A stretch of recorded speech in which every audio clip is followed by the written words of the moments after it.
Hi, everyone. This is Janelle Henry from the Career Development Center. Today, I'm here to present to you soft skills, the top skills that every employer wants. So let's get into it. Thanks for joining us. I'm going to share my screen right now, and hopefully you'll be able to see me in the upper right-hand corner. But I did want to let you know that this presentation is one of the presentations that's a requirement of the freshman sophomore certificate. So if you are taking the freshman sophomore career exploration certificate, this is one of the workshops that counts for that. Otherwise, sit back and enjoy. Okay, some housekeeping notes that really don't apply here on Zoom when we're doing your pre-recording, but anytime you come to one of our workshops, please make sure that you sign in and are able to make sure that you use your correct KU email address.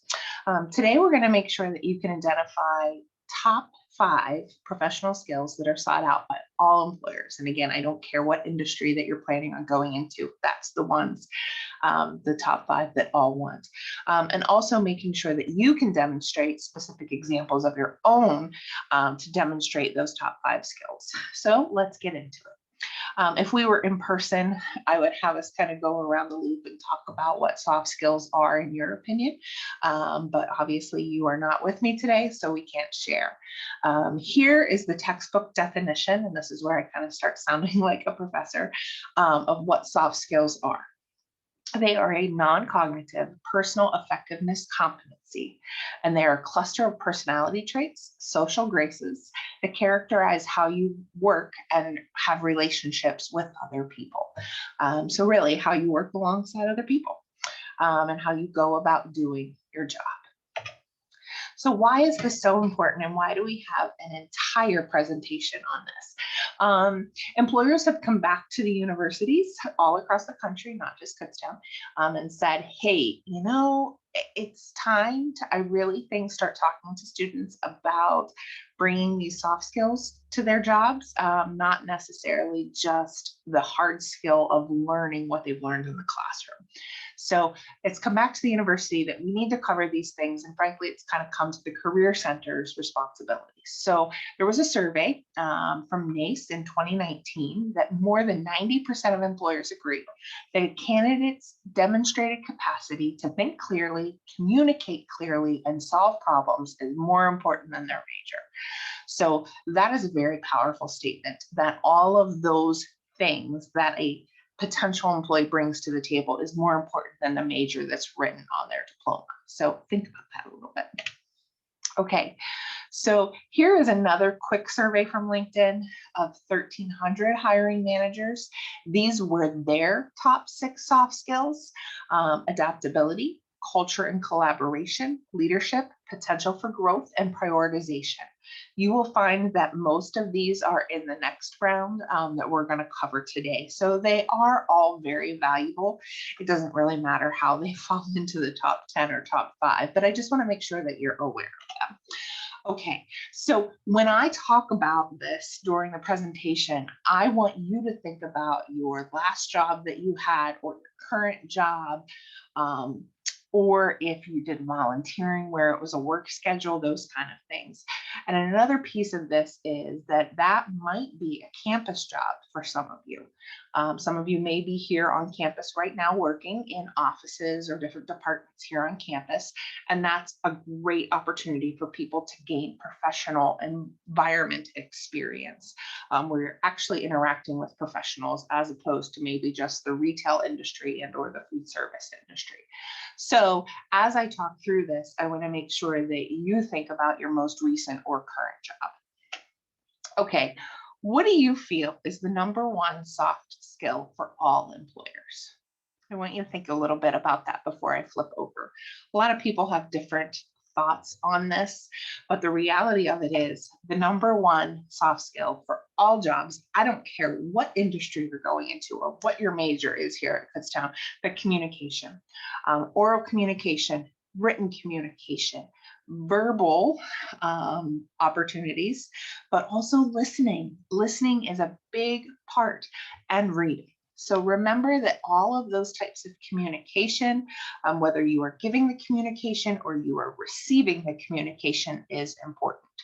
An employer wants to make sure that you can get your message across and that you can bring in to your brain their message. The next one is teamwork and collaboration. Pretty simple to think about, but in terms of what does an employer want from someone, they want to make sure that everyone can play well with others. You don't always get to be the leader. It might sound very kindergartenish, but it's very important to remember that if you're the new employee, that you might not be in charge right away. You're probably not in charge right away, and you'll probably need to be a good follower to get things done.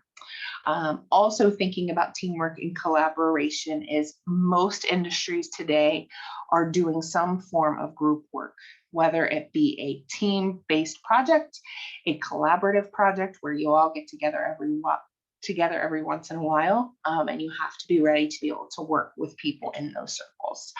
So what does that good team leader do?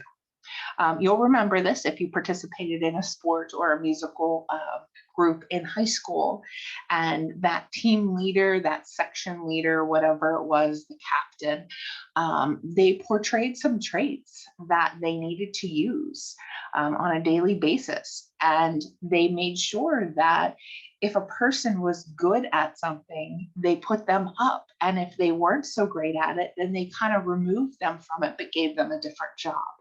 And also making sure that everyone knew that there can be leaders, but there also has to be followers. So a good team leader knows when it's time to step up and when it's time to step back. A prime example of this in the Career Development Center is when someone walks through the door and they're crying or upset, I know that I have to stand up and take over. Or on the flip side of it is if a student walks in and they're a little hot-headed and they are upset about something, Chad, our other assistant director, should be the one to stand up and take over. So we both kind of have that balanced out, and we figured that out pretty easily. So that is an opportunity where teamwork is working very well in our office. And the last bullet point is something to think about. Think about your last job or your current job and how teamwork failed. That can be a very powerful statement of what didn't go well, and maybe how that team leader didn't do such a good job. All right, the next one is attitude and enthusiasm. And I am not asking you to be sunshines and butterflies every day at work. However, employers want to make sure that they hire someone who is upbeat, has a positive attitude, is willing to learn from others. They want to go to work. I think we've all known people in our lives that they do not want to work. They would rather just be very lazy, and they don't have that drive. But employers want to make sure that you are willing to work, that you're willing to learn, listen to those older senior employees who have been doing the job for much longer than you maybe even been alive, and make sure that you have a good sense of humor. You spend a lot of time with your work family, maybe more than your normal family. So you want to make sure that you have a good but appropriate sense of humor. The next one is problem solving and critical thinking. Man, everyone wants this. Can you think through your problems? Not your personal problems, but the work problems that come across. Can you think through those problems and come up with good decisions of how to solve those problems? Making sure that you can share your opinions about something. If you feel strongly about something that a coworker feels differently about, how do you appropriately share your opinion without ruining that relationship? And then make your decisions with confidence. That's a big piece as well. Have some confidence in yourself that you can make the correct decision. And if it's the wrong decision, then you have the confidence that you know that you can recover from it and make it right. Next one is professionalism. And this is not just about what people wear to work. People will think, oh my gosh, if I look the part, I can do it. Fake it till I make it, right? Well, unless you're faking it only in the professionalism of dress, you're probably not going to make it. There's a lot of other pieces of professionalism that do not come along with the correct clothing. Making sure that you're conducting yourselves responsibly and holding yourself accountable for the work that you do or maybe that you don't do. Arriving on time. Holy moly, is this important? Think about people who come late to class, or think about people who come late to work that you work with. That really starts to grind on you as the good employee or the good student who comes on time. They're not, hopefully, they're not getting the same grade or the same pay that you are, because they're not doing what they need to be doing and arriving on time. Appropriate communications. Obviously, again, like I said, you want to make sure that you have a good sense of humor, but are you communicating clearly with your colleagues and appropriately? Leave the potty talk at home. We don't need to bring that to work. Are you flexible with your time and your responsibilities? I come into work some days and I think I know what's on my calendar for the day, but something pops up and changes the entire format for the day. Making sure that you're flexible and that you can handle that, and making sure that you realize that change is inevitable. Things are going to change all the time and you need to adjust appropriately. Do you have a work ethic? Are you willing to work? Can you get things done? Are you willing to come to work? Making sure that you show a commitment to your employer. And then my last bullet point on this page is to stay on top of communication and responding to emails promptly. I don't know of any other form of communication right now that is used as widely as email within the work setting to get communications out. And frankly, if you received your email, you're responsible for it. So please get into the habit right now of looking into reading your emails on a daily basis. I know you get a lot. We all get a lot on a daily basis, but that is how employers communicate with their employees right now. If I didn't check my email, I wouldn't know when is a good time to get different health care. I wouldn't know when deadlines are. I wouldn't know when my payday is. So making sure that you read your emails and respond promptly to the people. The next one is leadership, and that kind of rewinds to that teamwork one of having that great leader. A good leader looks at the team and leverages the strengths of the team to go for the common goal. If they know that team A has a great person who can do great public speaking, and that's part of the task, they're going to assign it to them and maybe have the other team do it at a different time. They're going to make sure that they start to coach you along the way. A good leader always wants to make sure that their team develops and has opportunities to develop. A good leader also manages their own emotions and those of others.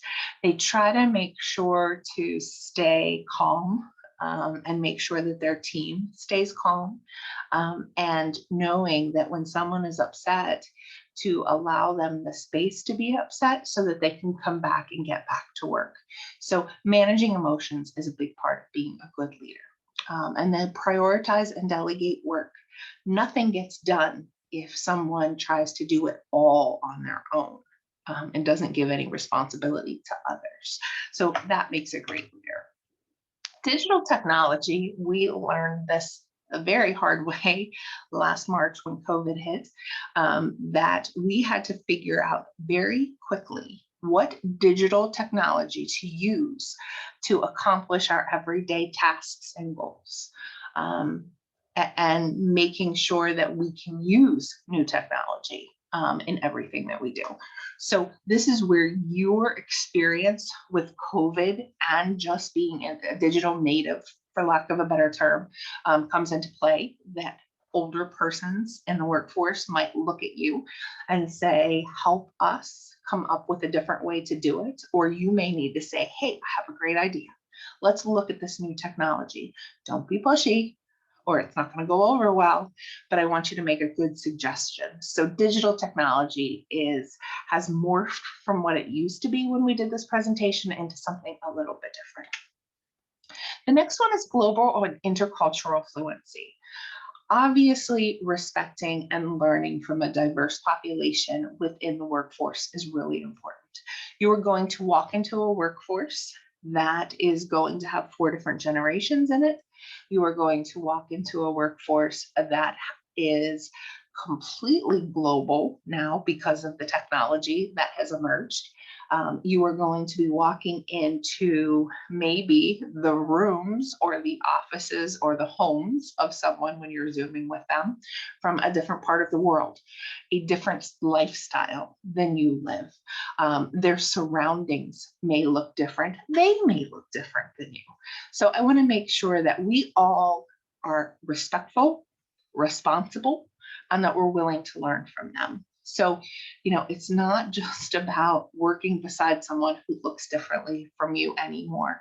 Now it's about being respectful to them because they're human, they deserve that respect, but there's a lot to learn from them as well.